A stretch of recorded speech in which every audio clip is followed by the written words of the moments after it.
welcome to this home edition of Politics Today. And in this programme today, we'll be discussing, has the monarchy a future when Charles becomes king, especially in light of the death and funeral of Prince Philip.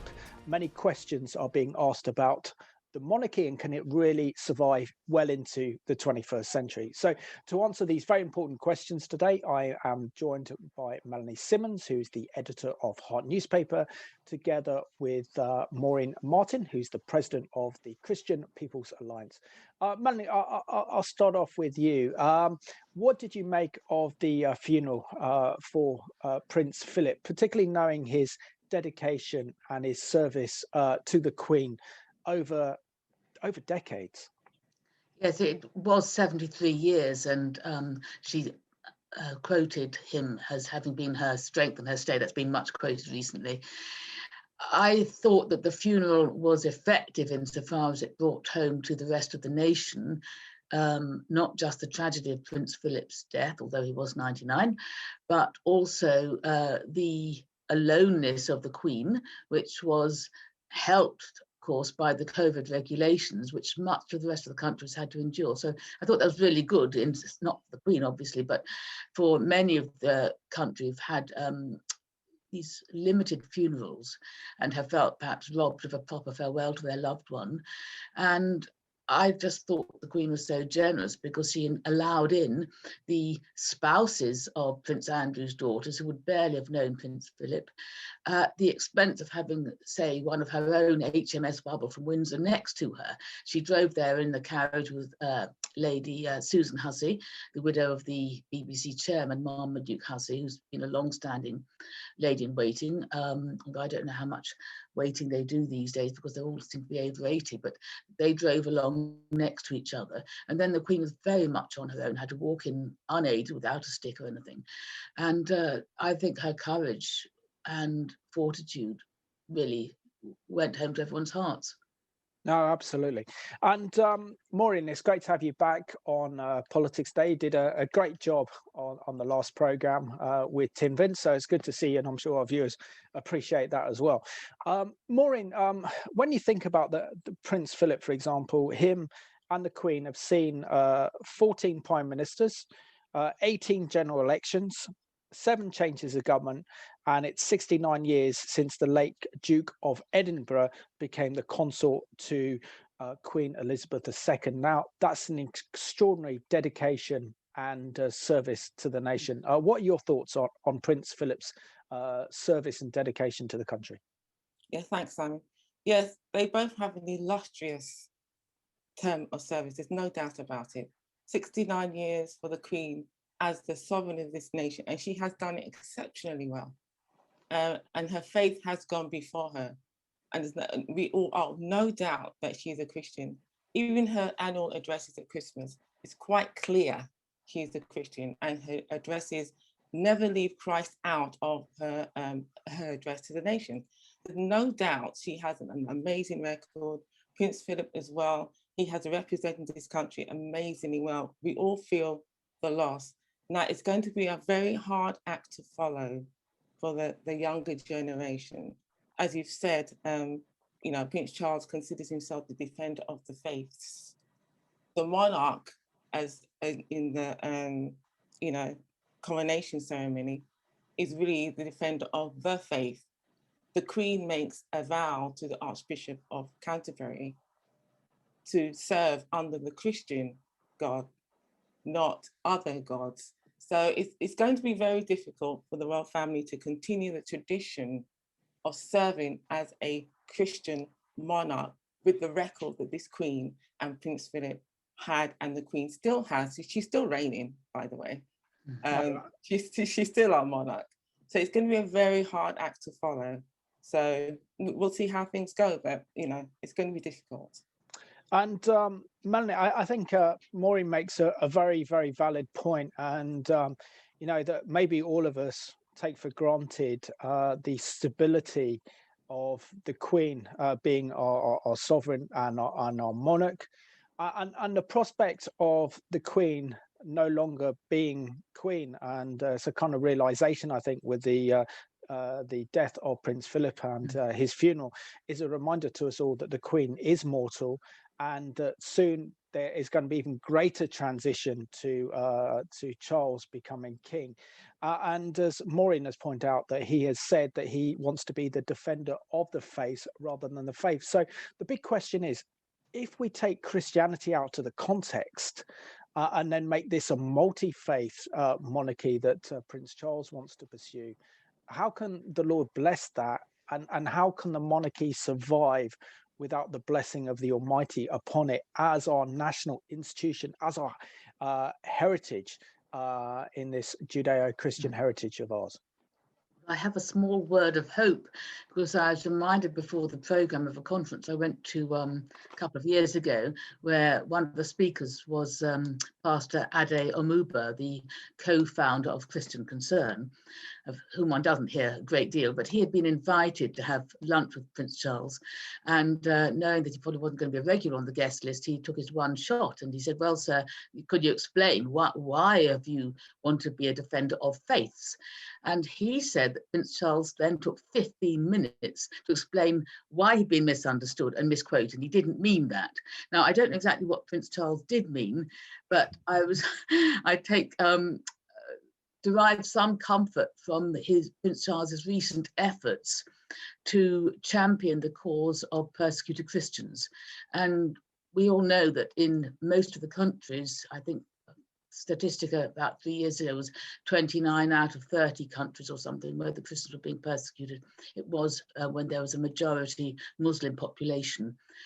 And we see it happening in Nigeria now with Boko Haram, and which is, of course, is ISIS in various guises.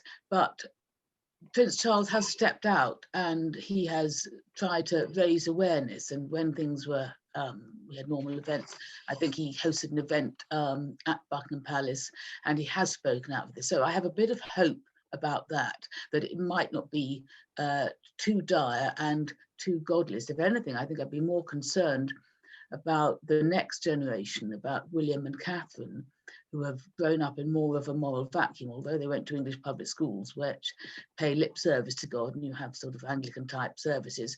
It won't necessarily have reached to their becoming born again Christians, as far as we know. And Maureen, I suppose we have to ask, really, going into the 21st century, whether constitutional monarchy can survive. We've already seen attacks on the monarchy by Harry himself, and also Meghan with that interview in the States, where they clearly feel that the monarchy is actually a prison. We realize also that globalist institutions around the world don't actually want the monarchy, because the monarchy keeps traditions alive. It is based on the concept of nationalism and national pride, and these globalists do not want this. So I suppose the big question going forward, that after the Queen's reign, can the monarchy actually survive, and will Prince Charles be popular enough and dedicated enough to have that smooth transition of power and influence and fill the Queen's shoes? Yeah, that's a great question. To be fair, the Queen has built up such a love and such an appreciation for the Queen already in this nation. I think that will actually carry on through Charles's transition. She's been here for 69 years, reigning as the Queen, and Prince Philip by her side. She has built up such a reputation that I think Prince Charles could probably ride on that for a while. The monarchy is such an integral part of the British culture, and I think it just wouldn't be Britain without it, regardless of their history and regardless of whatever has been said about them internationally on the international stage. In other countries, they may have their opinions, but the royal family is great for branding for us. They bring in lots of tourism. People come here just to see Buckingham Palace. I mean, they're great for branding, if nothing else. But I think that because of the illustrious reign of Queen Elizabeth II, I think Prince Charles could ride on that, if he behaves himself, of course, could ride on that for a while to maintain the monarchy. Now the generation after him, if he does a good job of mentoring them, I think they might make it. And if we as Christians pray for them, that they will actually get saved, yeah. I think they have a chance. Constitutionally, I cannot see Britons or, you know, us as an English people or British people agreeing to dismantling the monarchy. I just think it's too much an integral part of us to agree to that, despite international pressure. So I think it does have a future, despite the fact that globalists may want another agenda. But at the end of it, I think it might actually come down to British people. I think they had to do a referendum or something. I just don't think they can just, you know, do away with the monarchy just like that. So yeah, I think there is a future, definitely. Good to know your views on that one, Maureen.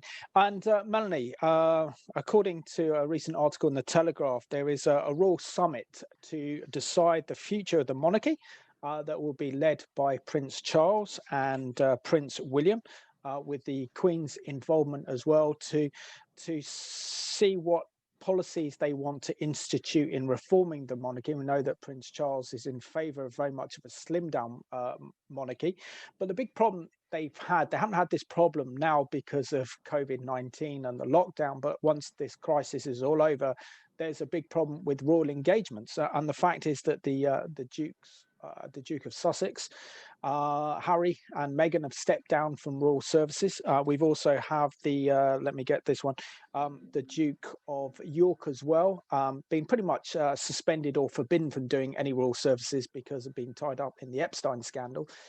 There is a big problem in terms of royal duties that the royal family can perform. So this is also a challenge. How does the royal family adapt essentially to a new COVID-19 world?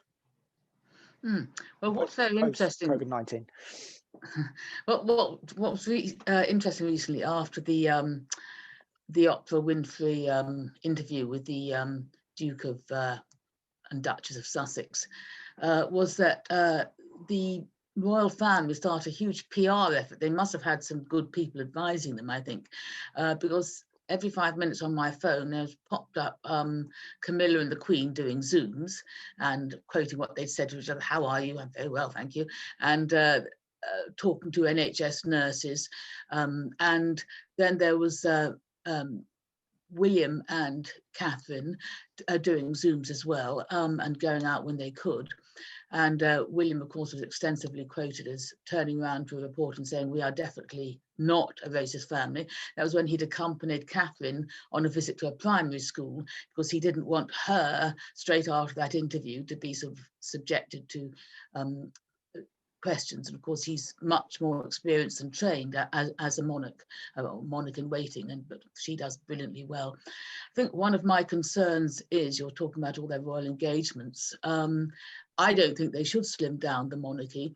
One reason is that, what can I say, the royal blood, whatever that is, has become, and that's a man-made construct, of course, but it matters to some, but it has begun, it's being somewhat diluted the more they marry so-called commoners, which of course goes against Christian theology, but you know, we're all part of a royal priesthood. But if you look, if you look at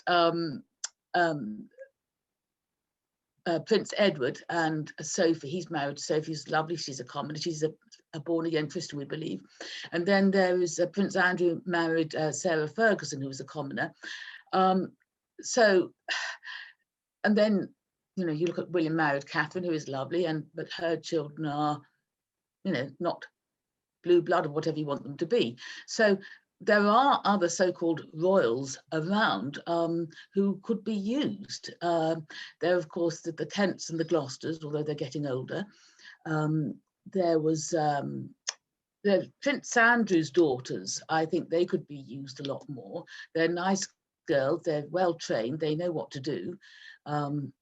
And then there is Lady Louise Windsor, who is Sophie and Edward's daughter, who's coming up. She looks like a nice girl. There are, of course, Princess Anne's children, more or less, where they've opted out, deliberately had very normal lives, and done really probably got the best of both worlds, meaning the privilege, but also there's a certain amount of anonymity, and they've been able to pursue their own careers. But I think more of them should be drafted in to help fulfill these royal engagements, because one of the big concepts, which I don't think Meghan entirely understood, was the concept of duty and service. It's very different from being a celebrity. It's not something you can go into on your terms. And those who are sort of full-time royals have been trained in this. They understand that their lives are not their own in a way which very few commoners do. So I think more of those who are traditionally royal and who've grown up in that milieu should be used now. Absolutely. So your reference to commoners, that is one of the big problems with a monarchy, that it creates this kind of elitism. Unless you're born into that class, you have a major problem because you're never really fully accepted. So I think, maybe that's not the best terminology to use, but you certainly get the point across. Maureen, I have to ask you that in Meghan and Harry's interview with Oprah Winfrey, one of the charges made against the monarchy was the fact that they are a racist institution, according to Meghan, which has done a lot of damage to the royal family. In your opinion, are they racist, or is this more an issue to do with class and social background? Yeah, I mean, essentially, this country is more of a class-based country rather than, racially motivated. And racism is always very emotive, Simon.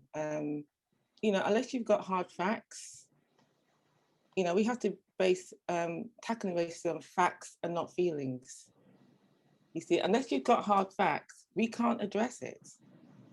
If you keep saying stuff, well, they made me feel, well, where's the evidence? Who did it? Did you address it at the time? There is a question whether her claims, accusations are actually true. We just can't accept them on face value. So even though initially on face value, they seem to have done damage to the royal family, I don't think the damage has been as much as it could have been because of the Queen's response, which was very classy, I thought. Her response was reiterating her love for Harry, Meghan, and Archibald, and leaving the door open for reconciliation, and admitting, yes, that there may have been something said or done that may have given the appearance of racism. But I don't think it was probably deliberate, or if it was, it should have been addressed at the time.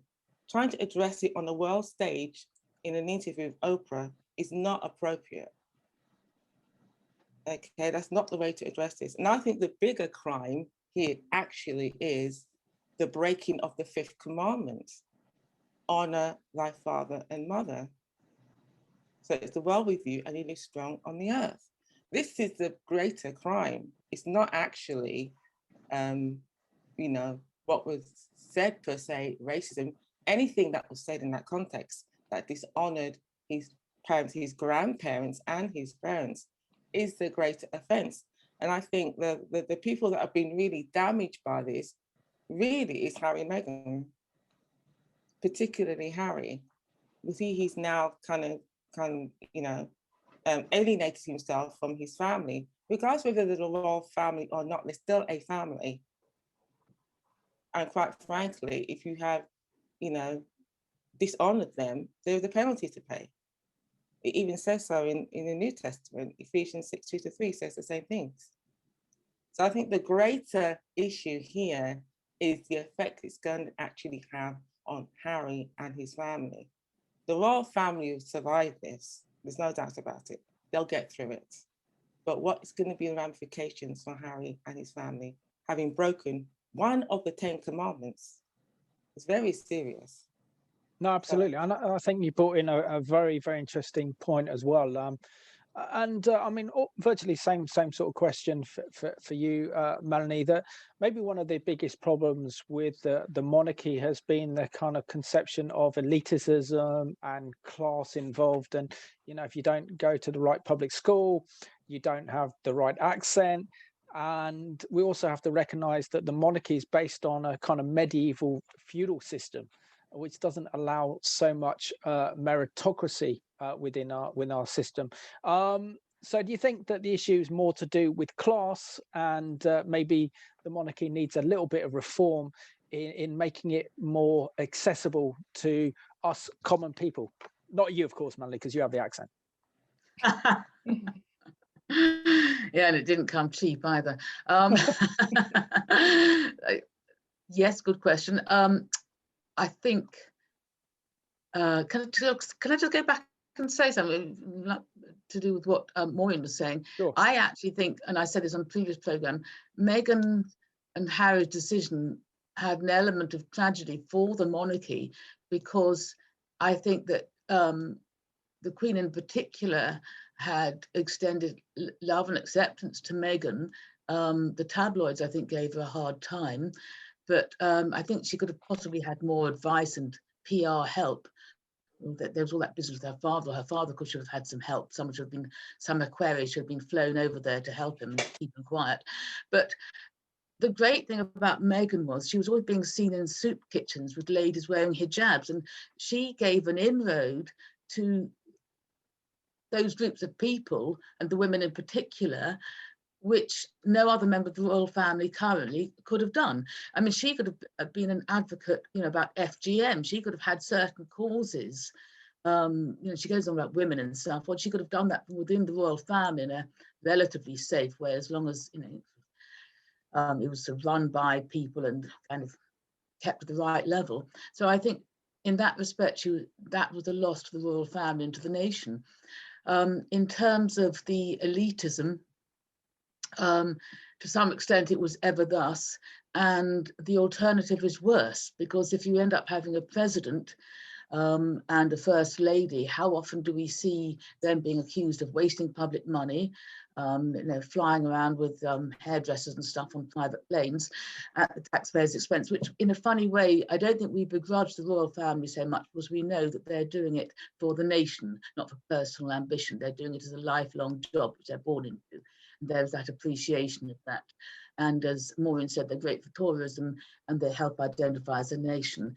And the alternative with a president or a prime minister is so much worse, because that creates its own elitism and people who know so-and-so and this family. Look at the Kennedys, how the Americans treat them as royalty. There's almost something in people's heart which wants royalties, like the Israelites said to the Lord that they wanted a king to be like the other nations. So you end up with a man or a woman at the top, and it doesn't make them any better. It doesn't make the nation necessarily better, just like all the other nations, with people at the top who may be good and who often aren't. And Maureen, I know that you're a powerful intercessor. So I suppose the important question is for Christian viewers watching this program. We know that over the coming years that the monarchy is going to go through a very turbulent and difficult time. It's certainly going through a turbulent time right now. As Christians, we need to pray for our institutions, and the monarchy is a national institution. The Queen is our head of state, and she's also head of the Commonwealth as well. So how do we pray for the Queen and the royal family, also knowing that the vast majority of the members of the royal family are not born again Christians? Yeah, absolutely, Simon. The first thing we pray for is that they become born again Christians. I think that's essential, because even if you have good intentions and you mean well, the flesh will always get in the way. So we need Christ inside to help us to do the right thing, even when it's not easy to do the right thing. So essentially, most importantly, salvation. And then after that, it's really for wisdom to be in their positions and be cunning diplomats, as wise as serpents, harmless as doves, to be wise in their official affairs, to mentor the next generation, and just be ambassadors, not just for Christ, but also for the nation. And I think for the institution to continue. I mean, I know most people of my ethnic background may not necessarily be pro-royal, and I'm not necessarily exceptionally pro-royal, but I'm not anti-royal either. I see the benefits of the royal family. And as Melanie said, the alternatives are not great. to be, I mean, what is the alternative, as she's already pointed out? At least we have something in this country that's established. We know it well. We know the people of the royal family very well. And one of the great benefits of having a royal family is we know them. We've known them since they were born. We don't have to keep voting them in and out and get to know them over again every 4 years. We know them. And we have a sort of it's a relationship, it's a distant relationship, but it is a relationship that we have with our monarchy. So I think it's so essential that we pray, first of all, for their salvation. Secondly, for wisdom to be in their positions and be ambassadors and just govern wisely, and to be following in the footsteps of a queen who's done amazingly well in her time. She's still there. I mean, let's not try and, get rid of her before her time, but she's still our sovereign queen. And it's going to be very hard for the next generation to follow in her footsteps and do as well as she has. So we really need to pray for them to be up for the job.